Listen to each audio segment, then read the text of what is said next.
Hey everyone, this is Emanuel here. Excited to continue doing the body code commentary with you. And this one had a lot of pictures in it. So if you're probably laughing, you're like, he had skipped a lot of parts because there's just pictures. But I love how good this book is made. Just love, I mean, if you were a body code practitioner and you had the old version, it was like little puzzle pieces. That was rough. When you went to post-hypnotic suggestions, there was no, it's ironic, there was no suggestions. There was no suggestions there. You had to literally intuitively come up with the suggestions. Now you guys have a list of it. Before, there used to be idea allergies, and you clicked on it, it said there's something they're allergic to. And you'd have to mentally figure it out with your intuition what it was. Now there's a list of 60 different things. So if you're brand new to the body code, you're in really good hands with the new body code app. And even if you're not body code certified, you have the ability to have this app and use it for yourself. Use it for your family. All you need to do is figure out which muscle testing method works for you and feel free to use it.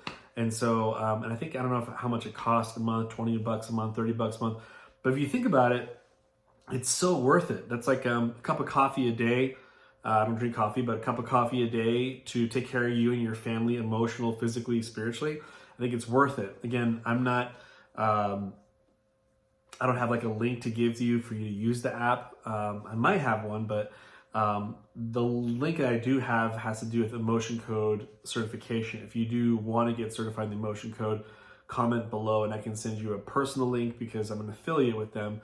But yeah, I just suggest people have the app, learn how to muscle test, whether it's the sway test, the ring and ring method, or the hand solo one, whichever one makes sense for you. When I was at Brad's house, he was working on our dog a long time ago. It wasn't in my ex's relationship, my dog was there, and he was just using this, checking the emotion code app, or I think he might have even memorized the emotion code app, and he was just like, is it column B, column A, so is it even, is it odd? And then so he was kind of like looking into it, and he was able to release some things from the dog. So it was a really cool experience. But really, it's a great app to have. Of all the apps I have on my phone, that's probably my #1 app, right? You can only imagine. Let's go to page 106. It talks about trapped emotions and kind of the energetic biology of it, the size of it and what it's doing to the body. And it says here, this is a really important part. In the first paragraph, it says, this distortion affects the tissues of the body. It's kind of the last sentence of the first paragraph. This distortion affects the tissues of the body, creating physical pain and malfunction. Every biological function taking place within a sphere of trapped emotional energy is going to be affected to some degree, including cellular process, chemical reactions, blood flow, lymph flow, and the flow of acupuncture meridian energy. And I always picture it like this. Picture like a freeway. Let's say your body's a freeway, and a little asteroid just dropped into like your arm, like the arm freeway. And then the cars will stop. Things have to go around the asteroid. That's kind of how I picture it with the body. Is like like little energetic asteroids that are in the middle of a lot of freeways, and everything's not flowing right. The blood flow is not right. The cell reproduction is not flowing right. Everything needs to kind of go around it. It's kind of this warped energy in that area, and that warped energy, if left long enough, can cause a lot of physical pain, tension, tightness. For example, one of the big successes with most practitioners are fibromyalgia and rheumatoid arthritis, which doctors still will prescribe some medication for you to kind of lower down the pain. But it comes really like there's more and more posts about it in the wellness world about how it's really unprocessed childhood trauma and a very toxic home. If you ask most people who have fibromyalgia, ask them what their childhood was like, and it's just a lot of unprocessed energies, which could come from, which you're familiar with, is that they had a home where it says children should be seen, not heard. So that's interesting. Children should be seen, not heard. That is like probably the most toxic thing ever because it's not allowing you to fully experience an emotion. Here at our house, if someone feels mad or sad, our son had played basketball and he gets sad sometimes after a game, you know. And we wouldn't say, hey, you know, men don't cry, but there are parents that say that, you know, or hey, take away those tears, like, you know, man up, right? Actually, in my definition, a real man does express his emotions. In fact, my favorite verse in the scripture is he wept. And I think Jesus was the man with a capital M-A-N. To be a real man is to be vulnerable, actually. It's to share your emotions, and you're not this like robot walking around. You can be strong. You can have moments of vulnerability. And the true man knows how to express it properly without hurting anybody and feeling it and like really processing it. But we didn't grow up in those families where it does that. Sometimes when I'm working with that fibromyalgia client and they maybe had that sort of parental helicopter situation, what I've noticed is that their echoes are a little bit tougher than other clients. The reason why is because their body, if you're more of a suppressor, through this healing process, it may be easier for you to echo. You might feel the emotions that you should have felt when you were a child, but you delayed it, so now it's coming out. Now, that doesn't mean every time you work with a practitioner that will happen, but if you are someone who's noticing a lot of echoes, echo from a narcissistic relationship that maybe they didn't allow you to express yourself, it makes sense. Don't be hard on yourself. That's just your body's way of healing. And I'm not saying every session will be like that, where you will always feel the emotion you release, but there will be times, and just know that you're moving forward, not backward. So I always like to tell clients, hey, if you feel an echo coming on, which where you're feeling the emotion very strong at a random moment, you know, maybe a day after you're healing, just know that's normal and that you're moving forward, number one. Number two, give some love to yourself and be like, hey, it's okay, you're just processing, you know? And if you really want to be advanced in that, don't say you're okay to your adult self, say you're okay to your inner child. That's called parenting your inner child. So just kind of just like, you know, in your mind, just like, let's say your inner child, picture them like 6 years old or 8 years old, whatever age they are. You can even muscle test to see how old they are. I say they because some rare circumstances you may have multiple inner children, you know, which could lead to like bipolar stuff in the future. But that's very rare. It's more common that you have, if you muscle test how old is he, he's age 8. Okay, so you're talking to an 8-year-old saying, hey, it's good, okay, don't feel so overwhelmed, blah, blah, or whatever emotion you're feeling, and kind of like talk to your little one in your mind. And you're like maybe giving them a hug and embracing them. That's very powerful to do. That's mastering your subconscious, because the inner child is fragmented from your subconscious. So your subconscious is like the United States. Let's say California just took off and became its own island. California, the island version, is your inner child. And we're trying to move California back to the country where it started from, but it's somehow floating in the ocean, right? And so that's the inner child there, a fragmented version of your subconscious. It's like a cut off piece. And the more you parent that little one, so when you're echoing, you're actually moving the island back to the mainland. And that's where you start having mastery over your body. So I just went on a huge tangent about how to parent yourself and how to handle echoes. So that's my recommendation to you if you do receive echoes.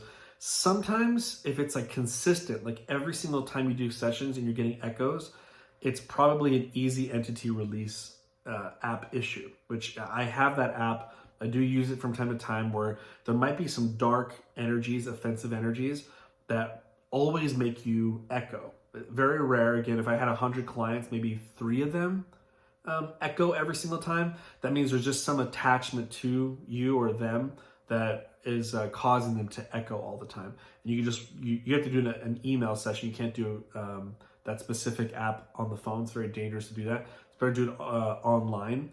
And it's called the, again, Easy Entity Release Session. I will leave a link down there just in case you're like, hey, I am someone that processes all the time, or I will do sessions and I'll get stagnate, and I'll do sessions stagnate. Sometimes it's an entity that's kind of trying to affect your journey, and that happens. If you're either moving in the right direction or you're moving in the wrong direction, they tend to kind of gravitate towards you. Let's go to page 107. talks about how this Steve guy is really angry. And besides the fact that his lower back pain went away, what's interesting is that his anger that he typically has, his temper, went away too, which is cool. And it makes sense too. If he gets angry or he has a temper and his back pain gets worse, it radiates. It's almost like the energy of the anger is now bubbling in the back. And so it's like, oh, my back hurts more. For some reason, when I get angry throughout the day, my back hurts more, you know? So that's very common with trapped emotions. They just know that they bubble to the surface and they kind of irritate the tissues if you're feeling that specific emotion. But what's interesting is that anger begets anger. Let me tell you what this means. You might have some clients that for some reason they go, hey, I thought I removed sadness. Oh, I thought I removed sadness there. Well, is it possible, number one, that throughout that year, you might feel sadness multiple times? Let's say you're grieving. Someone passed away. You feel grief one Saturday, you feel sadness the next month. 3 months later, you feel forlorn. 3 months later, you feel, you know, so that's possible. That's one reason. But number two is I feel, and I think Brad's trained on this before, that trapped emotions beget trapped emotions. What do I mean by that? If you have an inherited emotion of hopelessness, and it came from your great-great-great-great-grandmother, went all the way down to you, then you feel hopelessness around 7. It's easy for you to feel hopelessness because you have this inherited one in your body that wakes up from time to time. And it's so strong sometimes you might create a new hopelessness, a new compound maybe where there's grief and hopelessness. So someone that has a heavy inherited emotion or a really old preconception trapped emotion, they tend to almost make a theme, like a string of emotions of that type. It makes sense, right? It's like something heavy in you that's an emotion, and it almost like makes babies of new emotions. It's very possible. So just know that you can, the more you release of those, the less reactive you'll be towards that emotion, you know? So that's kind of how it works. And so the end game of the emotion code is not for you to become a numb person who doesn't feel anything. That's not the end game. The end game is to be less reactive, to tap into emotions, but not to swim into it, you know? To put your foot in the water of emotions, but not drown in it. This is really key. So people that I've worked with a year, 2 years, 3 years, they're shocked at how less reactive they are when bad things happen. They see it, they feel it, but then they move on real quickly. Or sometimes it totally bypasses them, just like whoop, just like I would have felt that probably 2 years ago, but I don't anymore. So I'm just moving forward. So they become way more productive. They become way less erratic. They become more stable in their emotions, and that's literally the end game because you can become more successful in every area of your life. Okay, so now what we're going to do here is we're going to the next part, which is the 27 generations of hopelessness, and then we're done here. On the third paragraph, it talks about as soon as I finished releasing this emotion, she felt these tears, almost like 1,000 tears, right? Also, just know, not to freak you out, but in the events that I would go to, it's so interesting to know that how many, let's say you had 10 generations, they would muscle test on the expert would muscle test on the client and say, are your family members here? And I always found that fascinating, that this is such a powerful modality that you're helping out family members on the other side. I always make a joke about it, that when I see my other family members on the other side, when I cross over, they're going to want to embrace me. And I'm like, whoa. It's like, you guys passed down some serious stuff that really messed me up. So I'm holding resentment to you. I'm just kidding. I'm not going to do that. But I had this figure in my mind of like, I want to make a speech to them about like how much they should have taken care of their baggage before they passed away, and not to pass it down to me. But the reality is how beautiful is it that we're healing people that haven't come to this earth yet. You know, like if I had a baby in the future, another one, there would be no abandonment that I released from my great-great-grandmother passed down to that child. So we're kind of healing the future of our children below and the past, your family tree. They always say like, you know, the buck stops here or the trauma stops here. I see a lot of memes like that. That's cool. That means you've changed yourself. But how much more exciting is it that you're serving others on the other side of the veil that need your help? And they don't have a physical body over there. So one of the benefits of being a human is that you know, you have a body here, and it's just you can get over your addictions. You can get over a lot of things here with the physical body that you can't do in the spirit body. So they might have some baggage over there that it would have been easier for them to get over it here. And so by releasing baggage over there, it's like you're really helping them out. Like they're going to be forever grateful. I can only imagine how many spirit bodies have been assisted in the last 8 or 9 years of me doing this work. And I'm just grateful that I have the opportunity to do that. I may never meet them on the other side, but I just know that, like, imagine if you release something inherited from somebody, a client, yes, you might have gone 10 generations up, but if you were to really muscle test how many people were affected on the other side, it's up in the 600, 700, 900. You know why? Because the tree splits. It's not, if it went to the father, it doesn't mean it went straight to the father or the son. It could have gone to the daughter too. It could have gone to the other brother. If they had 8 kids, that would have gone to maybe 4 boys, 1 girl. Then it went down that tree, and they're already passed away. So think about it. You're releasing it from all of them. You're swiping it all clean. So, I mean, we're talking the millions we're probably working with over there. If you just even do a year of sessions with clients, you might have helped over 1 million people indirectly due to releasing inherited emotions. So just own that. Just really feel good that you're doing something good for not only your family, but maybe the client's family, people alive, people not alive, people that are yet to be alive. It's a very, very sacred calling in more ways than one. So hopefully you enjoyed this thing. There wasn't too much to read this time. I do want to also mention that I have a client recently that spoke to me and said, I have problems muscle testing. I keep getting the same emotion. Just like it's like, he didn't tell me which one it was, but he said that just keep getting the same emotion. And I told him, I said, it's because you're reverberating at it. Like your body is feeling it. So it's hard to muscle test outside that emotion. So it's almost like his whole body is feeling a certain emotion. So there's a couple ways you can tackle that. You can ask, is there an aspect of consciousness of a specific emotion? Aspect of consciousness of a specific emotion. That means that you're traumatized with a specific emotion, and you need to get that level to level 10. So let's say it's level 2. Your muscle test from 1 to 10. Level 2, go to the body code, remove enough trauma to get to level 10, then get rid of that. Have the intention of removing that aspect of consciousness of that specific emotion. That's one way to get rid of it. It might be an easy entity release thing. It might be that because entities can affect your muscle testing too, because they can make things inverse. They can, right is wrong, left is right. Like, they kind of inverse things, you know. Good is bad, you know, bad is good. The inverse stuff, inverse answers even. Or are there any imbalances that make you feel a certain emotion too much?